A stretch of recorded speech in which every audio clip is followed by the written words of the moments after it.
Welcome to be wisdom. Hi all, my name is Ashish और इस video में हम नाउन क्लॉज को स्टार्ट करेंगे। ठीक है, क्लॉज वाली इंट्रोडक्टरी वीडियो में हमने देखा था कि सेंटेंसेस किस किस तरीके से होते हैं। ठीक है, क्लोजेस किस किस तरीके से होते हैं और क्लोज का काम क्या होता है। जनरली अगर हम समझें तो क्लोज होते हैं वो दो या दो से ज़्यादा सेंटेंस को ऐड करने के काम आते हैं, ज्वाइन करने के काम आते हैं। ठीक है, तो कुछ इंपॉर्टेंट नोट है। ठीक है, हमने कल बात की थी कोऑर्डिनेटिंग कंजंक्शंस की, सबऑर्डिनेटिंग कंजंक्शंस की, as well as relative pronoun या एडवर्ब की। ठीक है, इनके कुछ एग्जांपल्स हैं। ठीक है, जैसे कोऑर्डिनेटिंग कंजंक्शन कौन कौन से होते हैं, एंड, और, but, so, etcetera. Subordinating conjunction कौन कौन से होंगे, that, whether, WH, but, because, so that, so that.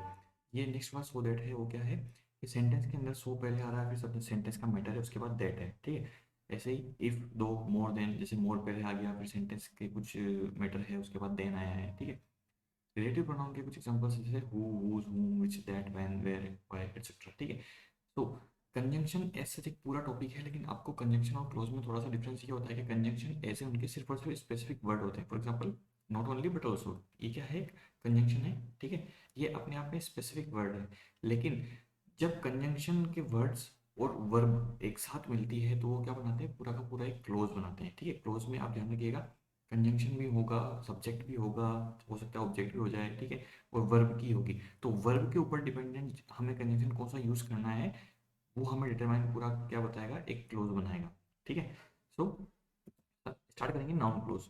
Noun close जो होता है वो एज ए नाउन सेंटेंस में एक्ट करता है। ठीक है, सिंस ये क्लोज है तो इसके अंदर क्या होगा, एक सब्जेक्ट होगा, एक वर्ब होगा और एक पर्टिकुलर एक स्पेसिफिक वर्ड होगा। ठीक है, तो उसका स्ट्रक्चर क्या हो जाएगा, दैट या फिर W H word plus subject plus predicate verb. ये स्ट्रक्चर सिर्फ और सिर्फ सब्जेक्टिव वाले के केस में है। अलग अलग केसेस के अंदर हम अलग अलग चीज़ें देखेंगे कि नाउन क्लोज कहाँ कहाँ कैसे कैसे एक्ट होता है। ठीक है, अब इंपॉर्टेंट चीज़ ये है कि नाउन जो क्लोज है, ठीक है, नाउन अपने आप में एक बड़ा टॉपिक होता है। ठीक है, noun plus verb plus subject या ऑब्जेक्ट मिलकर अपने आप में क्या बनाता है, एक नाउन क्लोज बनाता है, जो सेंटेंस का एक इंटीग्रेटेड पार्ट होता है। ठीक है, तो नाउन क्लोज कैसे कैसे यूज हो सकता है, जैसे as a subject of verb. ठीक है, वर्ब के हिसाब से सब्जेक्ट एज ए यूज हो सकता है नाउन क्लोज। फिर ट्रांजिटिव वर्ब के हिसाब से एक ऑब्जेक्ट की तरह से यूज हो सकता है नाउन क्लोज। ठीक है, नाउन क्लोज जो होता है वो क्या होता है, जो वर्ब होती है बी, बी की वर्ब कौन कौन सी होती है, इज, एम, आर, वाज, वर, इसके हिसाब से सब्जेक्ट कॉम्प्लीमेंट सब्जेक्ट किस तरीके से बनेगा, ये भी क्या करता है, नाउन क्लोज होता है। एक प्रीपोजिशन के बाद नाउन क्लोज लग सकता है। ठीक है, और नाउन एक नाउन या फिर प्रोनाउन के हिसाब से पैरेलली भी एक नाउन क्लोज बन सकता है। और स्पेसिफिक कोई दैट क्लोज आ रहा है तो दैट क्लोज कैसी कैसी नाउन बनाएगा, वो भी एक स्पेसिफिक स्पेशल केस है किसका, नाउन क्लोज का। ध्यान रखिए, नाउन अलग है, नाउन क्लोज अलग है।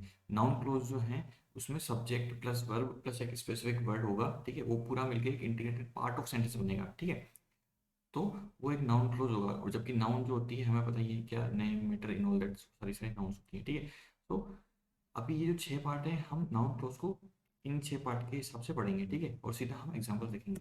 पहला देखते हैं, noun clauses as a subject of a verb. एक वर्ब के सब्जेक्ट के रूप में नाउन क्लोजेस कैसे कैसे एक करेंगे। पहला एग्जाम्पल है, एक सेंटेंस में रखा है the moon is round, next है it is known to all. ठीक है, तो द मून इज राउंड, अगर मैं सेंटेंस को पढ़ता हूँ तो मेरे को सेंस मिलता है कि हाँ ये एक चीज है, ये सीधा सीधा सेंस दे रहा है, एक मतलब समझ में आ रहा है। अब अगर मैं सेकंड वाला सेंटेंस पढ़ता हूँ तो क्या, ये क्या है, it is known to all.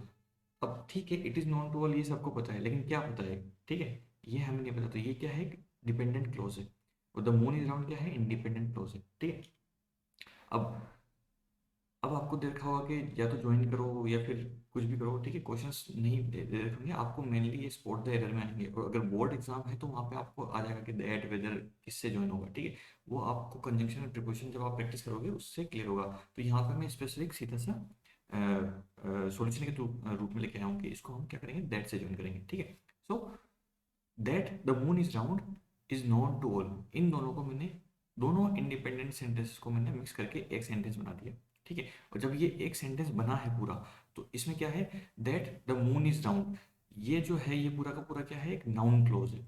ठीक है, और इस जो है यहाँ पे क्या है, वर्ब है। ठीक है, ये जो वर्ब है इसके हिसाब से हमने क्या किया है, एक नाउन क्लोज को बना रखा है। ठीक है, यहाँ पे वर्ब का स्पेसिंग थोड़ी मिसमैच हो गई है, प्लीज इग्नोर कीजिएगा इसको। ठीक है, अगला एग्जांपल समझते हैं, द थीफ गोट इन। ठीक है, इट इज अ मिस्ट्री, कि चोर अंदर आ गया, और ये क्या है, मिस्ट्री है। अब मैं इस सेंटेंस को अलग में पढ़ता हूँ तो क्या है कि द थीफ गोट इन, हाँ भाई चोर आ गया। ठीक है, कौन आया है? चोर आया है। तो एक आंसर अच्छे से मिल रहा है मेरे को, ठीक है। It is a mystery, again ये एक मिस्ट्री। अब क्या एक मिस्ट्री है, कौन एक मिस्ट्री है, ये नहीं पता ना। तो ये क्या है, एक डिपेंडेंट क्लॉज है, और द thief got in ऐसे इंडिपेंडेंट क्लॉज होगा, ठीक है। अब हमें मिक्सअप करना है किसके, हाउ के साथ ज्वाइन करेंगे इसको, ठीक है। तो भाई how the thief got in is a mystery, ठीक है, कि भाई चोर अंदर आया कैसे, ये एक मिस्ट्री है, ठीक है।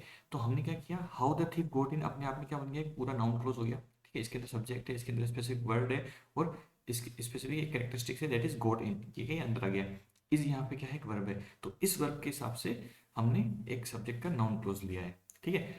अगला एग्जांपल देखते हैं, ही विल एग्री, ठीक है, वो क्या एग्री करेगा। इट इज डाउटफुल, ठीक है, ये डाउटफुल भी है, ठीक है। तो ही विल एग्री, हाँ भाई एग्री करेगा, ठीक है। अब हमें ये नहीं पता किस बात पर करेगा, लेकिन ये तो पता है कि हाँ भाई वो तो करेगा ही करेगा, तो एक देर से सेंस, ठीक है। इट इज डाउटफुल, अब क्या डाउटफुल है, कोई कौन डाउटफुल है, एक बंदा है, सिचुएशन है, क्या है, तो ये क्या है, डिपेंडेंट क्लोज है, ठीक है। सो जब इसको ज्वाइन करेंगे हम किसके साथ ज्वाइन करेंगे, वेदर के साथ, ठीक है। So whether she will agree is doubtful, is again verb है, वेदर शी विल एग्री क्या है, एक सब्जेक्ट के रूप में काम कर रहा है, ये पूरा क्या है, नाउन क्लोज है। तो क्रक्स या कंक्लूजन आप समझिए ऐसे कि ये जो मैटर है, noun clauses as a subject of a verb, ठीक है। तो हमने क्या किया, नाउन क्लोजेस को एक एज ए सब्जेक्ट यूज किया है। ये जो अंडरलाइन आप देखिए, सेंटेंस होता है हमेशा सब्जेक्ट से स्टार्ट होता है, ठीक है। तो हमने क्या किया, नाउन क्लोज को एज ए सब्जेक्ट के रूप में पढ़ा है, ठीक है। अगला देखते हैं, noun clauses as an object of a transitive verb, ठीक है, कि अब अगर वर्ब के ऑब्जेक्ट के रूप में पढ़ना हो तो क्या करेंगे। एग्जाम्पल देखते हैं, वी नो, हम जानते हैं, the sun rises in the east. अब इसको हम देखते हैं क्या, वी नो हम जानते हैं, ठीक है भाई, क्या जानते हो आप? ये तो बता दो, ठीक है। किसी बंदे को जानते हो, या फिर किसी सिचुएशन को जानते हो, ठीक है, या फिर कोई थ्योरी जानते हो, ठीक है। तो ये क्या है, हमें कोई सेंस नहीं मिल रहा, तो ये क्या है, एक डिपेंडेंट क्लोज है। और the sun rises in the east, ये एक फैक्ट है, सबको पता है, ये क्या है, इंडिपेंडेंट क्लोज है, ठीक है। तो अब हम क्या करेंगे, इसको दैट से जन करेंगे, तो क्या होगा, we know that the sun rises in the east, ठीक है। अब ये इंडिपेंडेंट क्लोज के ऊपर ही सारा खेल टिका हुआ है इसके अंदर, ठीक है। तो वी नो, नो क्या है, वर्ब है। अब सेंटेंस पूरा क्या है, we know that the sun rises in the east, तो जो पहले आएगा वो सब्जेक्ट होता है, जो बाद में आता है ऑब्जेक्ट होता है, ठीक है। तो वी नो, नो क्या है, वर्ब है। अब that the sun rises in the east, ये पूरा अपने आप में क्या है, नाउन क्लोज बनता है, लेकिन ये क्या कर रहा है, एज एन ऑब्जेक्ट बिहेव कर रहा है सेंटेंस के अंदर, ठीक है। अगला एग्जाम्पल देखते हैं, आई डोंट नो, ठीक है, मैं नहीं जानता, शी हैज गॉन, वह चली गई, ठीक है। अब वह चली गई, कहाँ गई ये नहीं पता, लेकिन कौन चली गई, वह चली गई। इससे एक तो कुछ मिल रहा है, आई डोंट नो, मुझे नहीं पता, क्या नहीं पता, किसके बारे में नहीं पता, ठीक है, कुछ तो होगा, ठीक है। तो ये क्या है, डिपेंडेंट क्लॉज है, she has gone independent clause है। तो अब क्या करेंगे, हम उसको वेयर के साथ ज्वाइन करेंगे, ठीक है। So I don't know where she has gone, तो नो क्या वर्ब है, वेयर शी हैज गॉन अपने आप में क्या बन गया, एक नाउन क्लॉज बन गया, जो एज एन ऑब्जेक्ट बिहेव कर रहा है।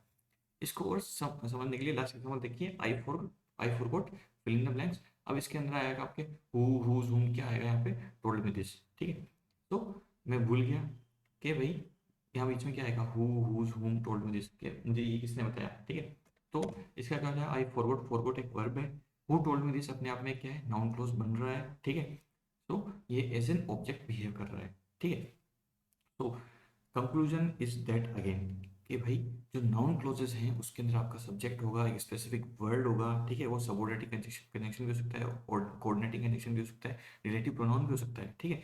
लेकिन चीज़ें क्या होगी, एक क्लोज के अंदर रिलेटिव ये कंजंक्शंस या फिर प्रोवर्ब्स, प्रोनाउंस, कुछ भी, प्लस सब्जेक्ट या ऑब्जेक्ट, प्लस एक वर्ब आएगी, तब ही पूरा अपने आप में एक क्लोज बनता है, ठीक है। सो इतने सारे सेंटेंसेस को आप प्लीज़ प्रीवियसली जाके पढ़िए, समझिए, ठीक है। नेक्स्ट वीडियो के अंदर हम नाउन क्लोजेस को कंटिन्यू करेंगे, ठीक है। जो इसके रिमेनिंग पार्ट्स है वो हम कंटिन्यू करेंगे, ठीक है। तो अब तक मैं ये मान के चल रहा हूँ कि आपको noun clause as an subject in the sentence as well as object in the sentence समझ में आ गया होगा, ठीक है। यहाँ पे हमने कोई ट्रांसफॉर्मेशन नहीं किया है, बस हमने क्या किया, दो सेंटेंसेस को आपस में क्या है, ज्वाइन किया है, ना कोई वर्ब की चेंज करी है, ना हमने कोई सिचुएशन चेंज करी है, सिर्फ और सिर्फ हमने क्या किया, एक कनेक्टिंग वर्ड लगाया है, ठीक है। सो एलपी विजडम के कुछ और कोर्सेज है, जनरल नॉलेज का कोर्स है, सीएससी, सीडीएस, एफकेट, एनडीए के लिए, इंग्लिश ग्रामर के कॉम्पिटिशन एग्जाम्स के बेसिस चलते हैं, फिजिकल केमिस्ट्री के फाउंडेशन बेसिस चलते हैं आईआईटी के लिए, हमारा एड्रेस जयपुर में है। और फर्दर इंक्वायरी के लिए lpeducationwisdom@gmail.com पे कॉन्टैक्ट कर सकते हैं। Thank you so much, have a nice day.